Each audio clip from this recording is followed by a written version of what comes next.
Terry Smith, a primary teacher, and welcome to Come Follow Me, Alma chapters 43 to 52.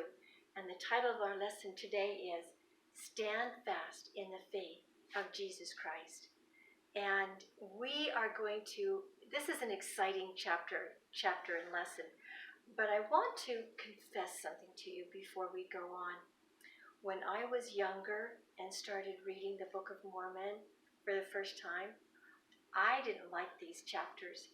These chapters and the ones in our next lesson that go to the end of Alma, they're referred to as the war chapters of the Book of Mormon, and I didn't like war.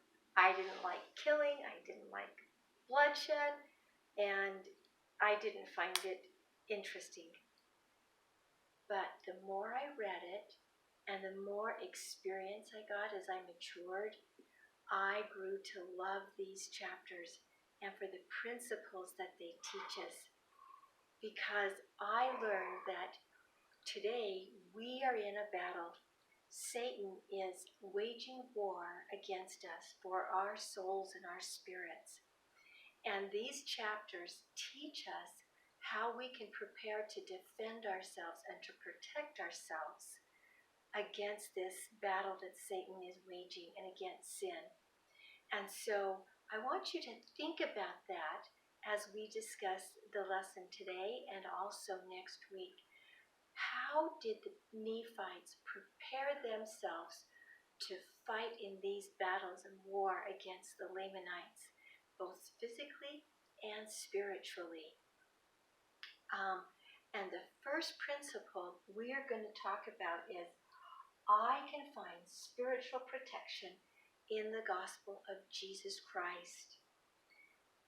And in order to defend the Nephites against the Lamanites, Moroni, who was the general of the army, he prepared his people with armor and with fortifications.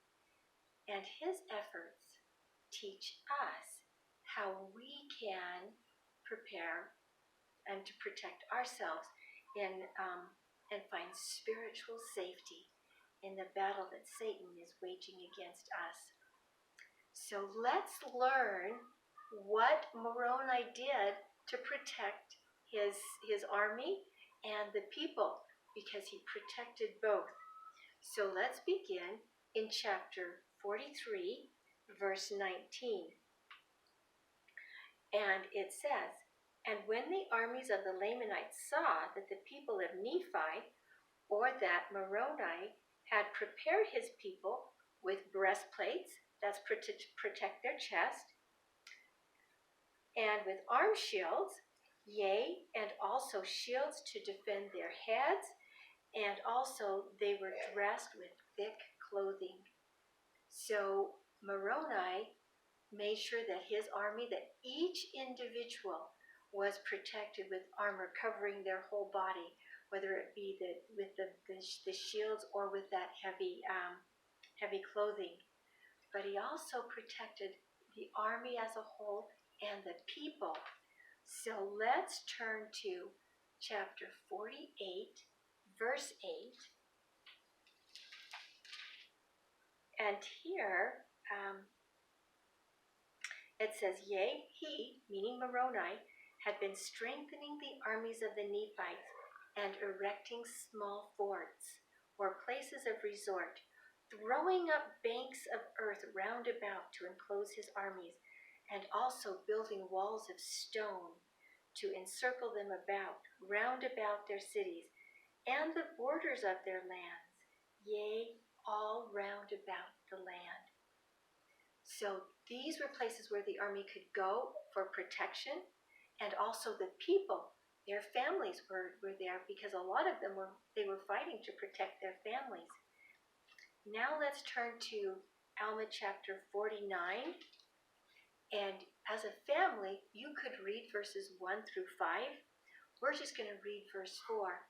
But in these verses, they rebuilt the city of Ammonihah. Now, if you remember from a previous lesson, Ammonihah, the people there were wicked, and the Lamanites came in and they completely destroyed the city of Ammonihah. Well, Moroni rebuilt it. And in verse 4 we learn, but behold, how great was their disappointment. That means the Lamanites. For behold, the Nephites had dug up a ridge of earth round about them, which was so high that the Lamanites could not cast their stones and their arrows at them, that they might take effect. Neither could they come upon them, save it was by the place of entrance. So here, the Lamanites thought that since they had so easily destroyed the city before, they could destroy it easily again. Well, Moroni surprised them by building up this fort. And also, let's turn to chapter 50, verses 2 through 4. And so now he's talking about still building up these forts.